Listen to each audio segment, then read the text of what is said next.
Please introduce yourself. Hi, I'm Rebecca Davis, and I'm a basket weaver and multimedia artist. I've been doing art since I was very young, and over time, I eventually came to basket weaving as an art form. Please tell me about this art form. Well, I've always looked at it as being connected to Native American people. It's all very, it's all hand, there's nothing mechanical about it and so forth. And when I was really traveling a lot in the Southwest, I would stop at curious shops because they've got all the Navajo, they've got all the Hopi basket weaving and rugs and so forth. And I would go in and I was always drawn to them, drawn to the baskets and the handmade stuff. And one time I was at a curio shop on the, on the highway at Pear Blossom, and there was this old building, this old business. And so I walked in and everything was really dusty and looked like it'd been there since the beginning of time, since they had built the building. And so I just wandered around and all of the different medias and materials were very original and handmade, very special. And I was getting ready to leave, and I went by the cashier at the front, and they had a viewing box full of fetishes and small things that they had for the shop. And I looked in there, and there was a tiny basket. It couldn't have been more than 3/4 of an inch tall, but it was intricate in that it had a lid on it, and it was perfect. And it was made out of a porcupine quill.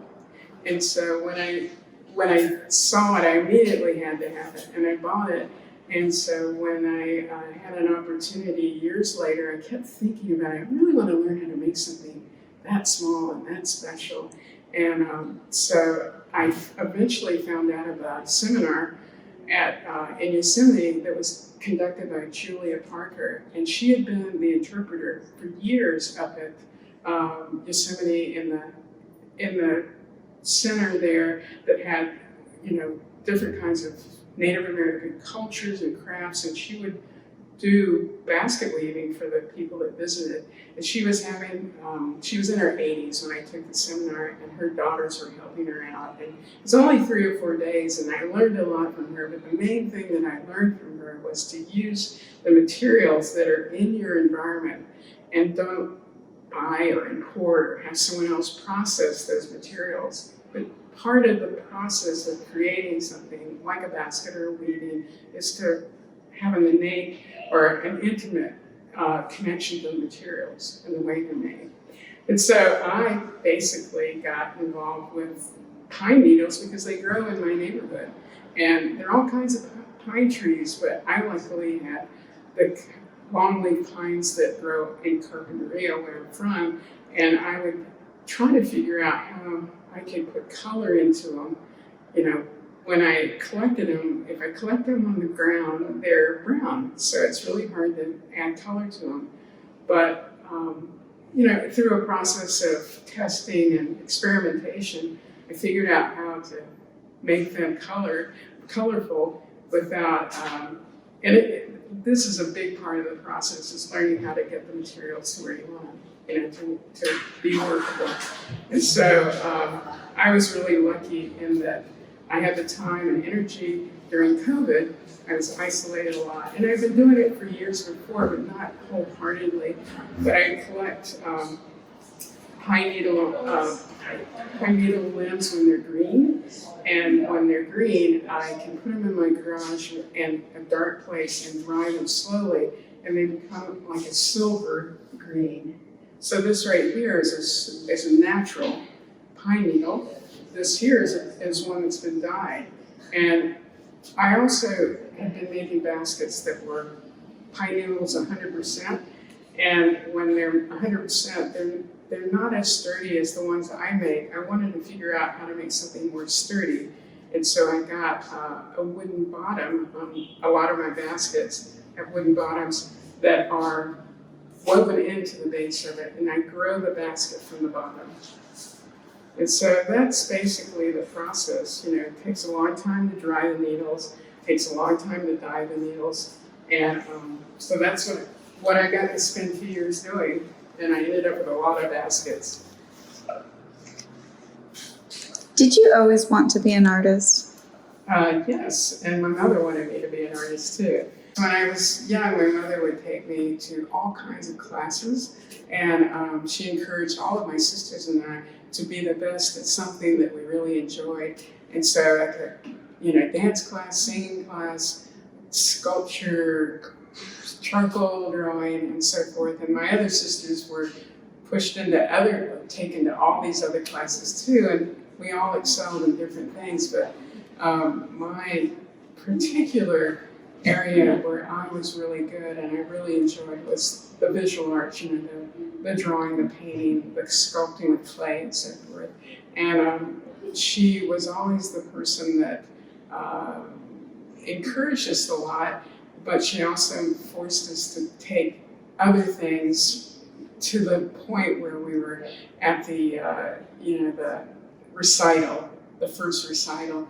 And I remember as a child, she put me in I was 5 years old, and she put me in a tap class. And when I was in that tap class, I was just so tiny and so not good at it, I felt so, and she said, just the first recital, that's all you have to do, just stick with it that long, you might find out you like it. And I went, okay. And so I made it through the first recital and she let me leave tap, but I actually, when I grew up, 2 other friends and I were in a talent show, a hidden talent show, and we did a tap dance routine, and I drew on that comfort of knowing that I could do it.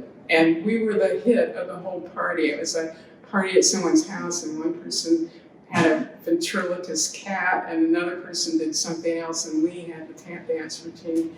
And I just thought of my mom when I was doing that, so very supportive.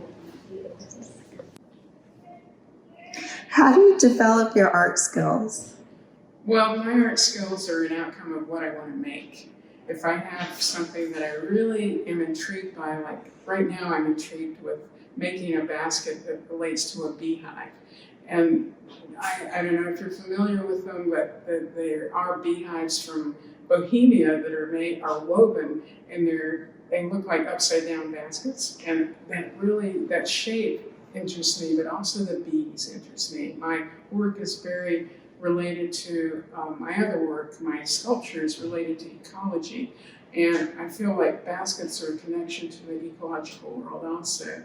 And so what I'm trying to do is kind of solve the problem of how to make this basket and get it to be structurally similar to evoke the beehive, and also to be a vessel instead of being a cover, like a beehive cover. It can be a vessel also. So that's how I learn new things. So what I've developed with that is I have a wooden bottom in all of my pieces, and this one's distinctively, you can see it. I'm doing a wooden bottom at the very bottom, but I'm also making a wooden collar at the top. The final weave is into that collar, and that will allow me to make this sudden and exact right angle to the rest of this rounded shape of the basket. So that's really what I do, and it keeps me excited about the work, to sort of have these new challenges that I try to solve. So basically that's how I learn how to do new things. Have you taught, or are you currently teaching? I have been teaching since 1980 through Adult Ed in Santa Barbara, and with breaks in there, of course, but I started teaching figurative sculpture, and I went on to teach figurative sculpture and portraiture. And then one of my students said, well, we should have a stone carving program. And I said, yeah, we should have a stone carving program. So I worked for 2 years with City College proper up on the hill from the adult ed program. And eventually I found someone in the sculpture department that was a new head of the department. And he said, sure, I don't want to teach stone carving. He said, come on up here. And Adult Ed had never been up there to teach that, so I had to build it from the ground up. And the first class, the only tool that we had was a regular handsaw that I brought from home. And I said, this is our only tool, so we're going to have to build this program from the ground up. So everybody got into it. They all made donations and bought their own tools, and now, after it started in 1990, so after over 30 years, we have every tool you can imagine and a very solid core of people that have been taking the classes for 15 years, and then we have every semester new people that are excited about stem carving. When and how did you fall in love with this art form? Well, this was something I've always been drawn to. I think when I finally got hooked was when I found a little basket that was made out of porcupine quills, and it just sort of drew me in. And I've always been intrigued with actual size, which is the rest of the world is sort of fit into the size of human being size, where you can really hold it.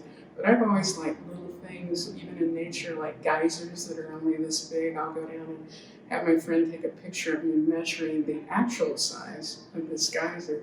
So I was drawn into basket weaving because of that tininess and that perfection that I found in that one basket. And actually, my endeavors to make small baskets have only gotten me down to about that size. So I have a ways to go still. I still have a challenge, as far as making small baskets, but I've explored, different colors and different shapes and different combinations of colors. But what drew me in was that tininess and perfection that I saw in that one basket. And I said, I really want to be able to do that. How would you describe your art, and is your personality reflected in it? Oh, wow. I think my work is, there's a certain control but spontaneity in it. And I have that only in my artwork, I'm pretty chaotic otherwise in my life, I go and put things everywhere in my house, and when I go camping, I'm a disaster, I'm all over the place. But what I focus on with my sculpture and so forth and with the baskets is to do a combination of like organization. Like on the inside, you can see it's really well organized on that. And then on the outside, there's more spontaneity in that weave. And so I would say that that's kind of what, is really about me. It reflects who I am. So that's what I do with my art, is sort of reflect myself. That I'll do this for 5 or 6 years, and then I'll be drawn somewhere else. Like before I did this, I made wooden boxes, and I was intensely into it for 3 or 4 years. And then I just said, I'm going back to fine art. I'm going back to kind of like concept instead of material, craft. You might call it craft. And so I keep evolving that way. My work keeps moving forward and changing. I would say I'm very, I have a lot of variety in my interest, and I let myself be drawn to new things. I won't possibly be a basket weaver for the rest of my life, I'll be doing something else, but this will be connected to the next thing. Because these, with the bottoms in wood, are actually scraps of wood from the boxes that I made years ago. And so it's all connected. My understanding of wood led me to the bottoms of these new baskets. The baskets that are structurally sound come from the wood being there. And so I don't know how this is going to be woven into my next sculpture or my next craft. So that's what I plan to just leave open to the inspiration. What would you tell your younger self? I would tell my younger self to definitely not worry about anything. Basically, as a young person, I worried about making a living and where I was going to end up and so forth. And I just at some point realized that the world provides for me. The universe does, and the sooner that I figured that out, the more free I felt creatively. So I would say, get to that concept faster, that you're going to be taken care of. Thank you.